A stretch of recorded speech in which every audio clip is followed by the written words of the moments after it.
নমস্কার বন্ধুরা, তোমরা নিশ্চয়ই সবাই ভীষণ ভালো আছো। আজ আমি লাঞ্চে বানিয়েছিলাম healthy and tasty chicken stew. তো বানানোটা যতটাই সোজা, খেতে কিন্তু খুবই সুস্বাদু হয়।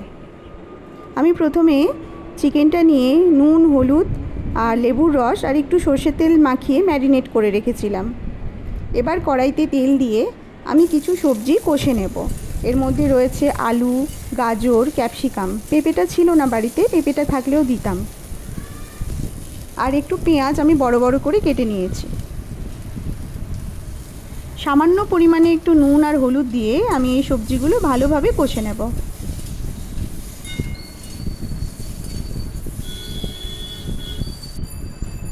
এগুলো আমি বাটিতে তুলে দিয়েছি। এবার আমি কড়াইতে দিয়ে দিলাম একটু বাটারটা একটু গলে যেতে দিয়ে দিলাম একটু সাদা জিরে ফোড়ন।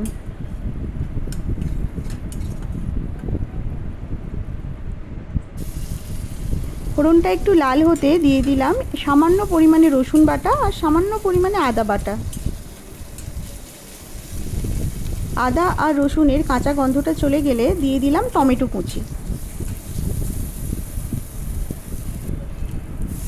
জল দিয়ে মশলাটা আমি ভালোভাবে কষিয়ে নেব।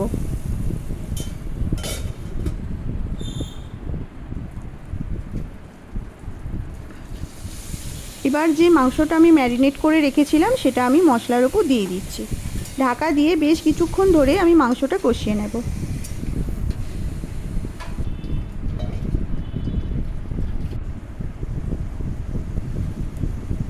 প্রায় 4-5 মিনিট মতন আমি মাংসটা কষিয়ে নিয়েছি। এবার ওপর থেকে দিয়ে দিলাম গোলমরিচের গুঁড়ো।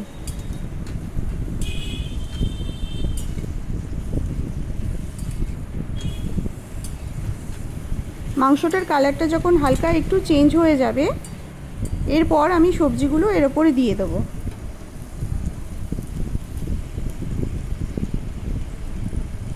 সবজি দেওয়ার পর আরও 2-1 মিনিট মতন আমি এটা ভালো করে কষিয়ে নেব।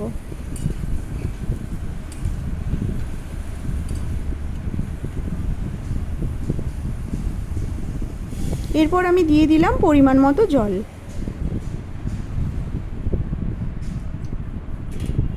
এটা আমি এবারে প্রেসার কুকারে দিয়ে দেবো।